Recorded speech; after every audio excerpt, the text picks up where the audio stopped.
तो सबसे पहले आप थोड़ा सा मटेरियल देख लो, उसके बाद मैं आपको थर्मोमेट्री का प्रैक्टिकल दिखाऊंगी, ठीक है। तो देखो टेम्परेचर, आप बॉडी का टेम्परेचर है ना, ऐसे नहीं कि हाथ से देख के बोल दिया नॉर्मल है, आपको पेशेंट का लेना पड़ेगा थर्मोमीटर से, तो उसको बोलेंगे थर्मोमेट्री। ये फर्स्ट लाइन है, thermometry is the method of recording temperature of body. तो ये हो गई डेफिनेशन, ठीक है। First line, method of recording the temperature of the body, क्या बोलेंगे उसको, थर्मोमेट्री, ठीक है।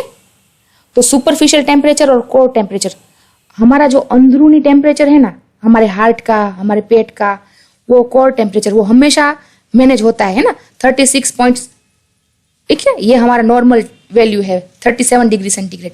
तो बाहर का अगर समर है तो ज्यादा हो सकता है, अगर विंटर है तो बाहर की उंगली का टेम्परेचर, जिसको बोलेंगे सुपरफिशियल टेम्परेचर, गिर सकता है, लेकिन कोर टेम्परेचर हमेशा स्टेबल रहेगा, ठीक है।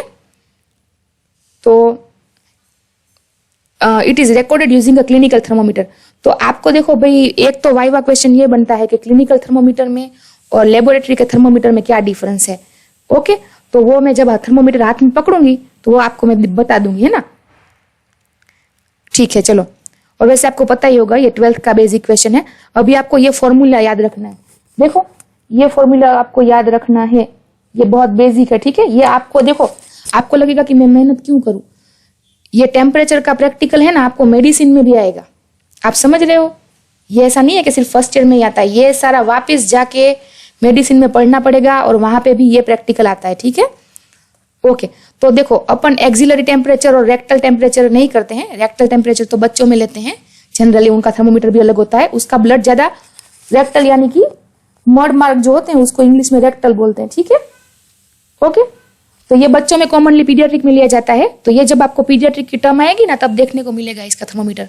अभी फिजियोलॉजी में तो आपको एक सिंपल थर्मोमीटर से ही करना है ना, और हमको ओरल टेम्परेचर ही लेना है, ठीक है, बराबर। आप ज्यादा कॉम्प्लिकेट मत करिए, हाँ एक्सिलरी भी ले सकते हैं, और अपन अभी फोकस करेंगे सिर्फ ओरल टेम्परेचर पे, ओके।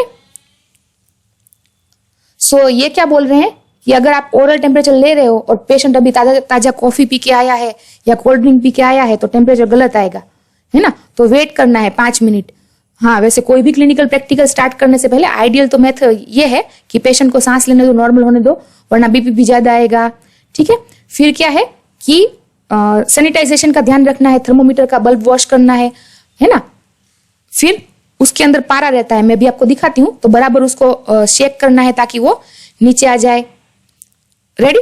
तो शेक द मर्क्यूरी कलम, ओके।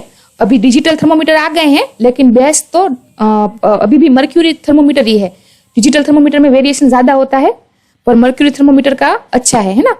अभी आपको ये भी क्वेश्चन पूछ सकते हैं कि मर्क्यूरी क्यों यूज करते हैं, तो इसका क्लिनिकल नेम है हाइड्रोजीरम। अभी वो अर्ध धातु है, तो थोड़ा सा गर्मी का फेरफार होगा तो उसका कद बहुत फूलता है, तो ये हमारे लिए बेस्ट है ना। क्योंकि इधर हम क्या कर रहे हैं, इधर प्रिंसिपल क्या है, प्रिंसिपल ऑफ थर्मोमीटर ऐसा भी पूछ सकते हैं। तो प्रिंसिपल ऑफ थर्मोमीटर ये है कि विथ एवरी सेंटीग्रेड और every graded rise in a temperature there is a rise in a volume of a mercury, ठीक है। चलो, तो ये हो गया प्रिंसिपल। तो आप ऐसे घबरा मत जाना कि ये प्रिंसिपल क्या पूछ लिया, बहुत सिंपल है। मैं हिंदी में बोलूं तो कि अगर गर्मी का कुछ ऊपर नीचे होगा तो उसके साथ क्या होगा, थर्मोमीटर भी बढ़ेगा। देखिए फिर ये सारा है ना, ये फालतू है, effect of exercise on temperature, TPR charts, ये सारा कुछ नहीं करना है। पर आप ये चार्ट देखिए थोड़ा सा,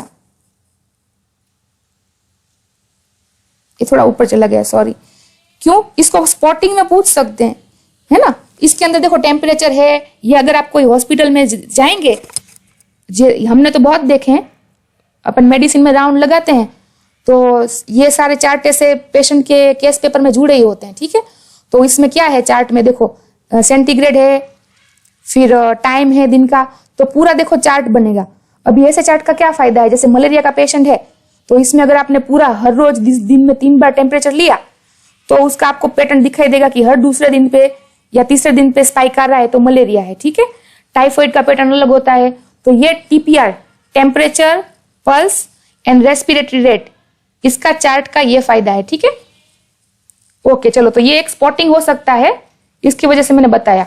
और कुछ क्वेश्चन आपको तैयार करने होंगे, वाइवा क्वेश्चन है, जैसे कि what are the physiological condition in which body temperature fluctuates.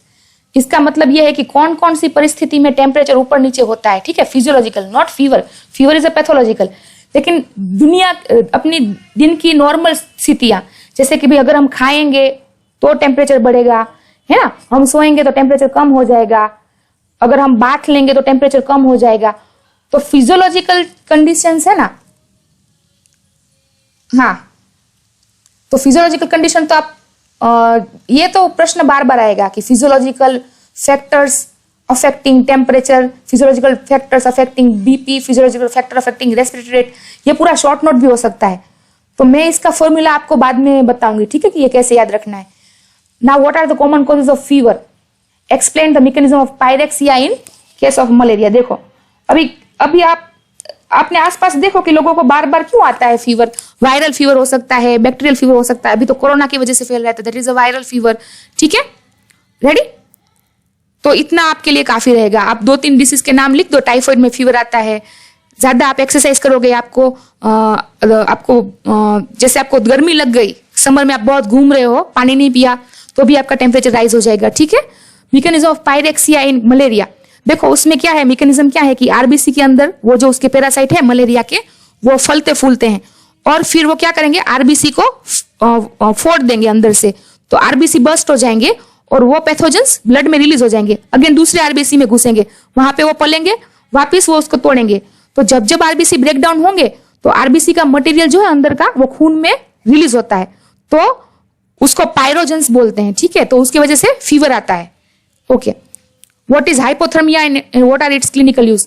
अगर हमारा टेम्परेचर जो है 37 डिग्री सेंटीग्रेड से हमारा जो नॉर्मल वैल्यू है उससे कम होगा तो हम उसको हाइपोथर्मिया बोलेंगे। इसका क्लिनिकल यूज क्या है, जैसे कोई कार्डियक सर्जरी करनी है या ब्रेन सर्जरी करनी है लॉन्ग टाइम की, तो अगर हाइपोथर्मिया किया तो टिश्यू के हाइपोक्सिया होने का चांसेस कम है। इससे ज्यादा जानने की आपको जरूरत नहीं है।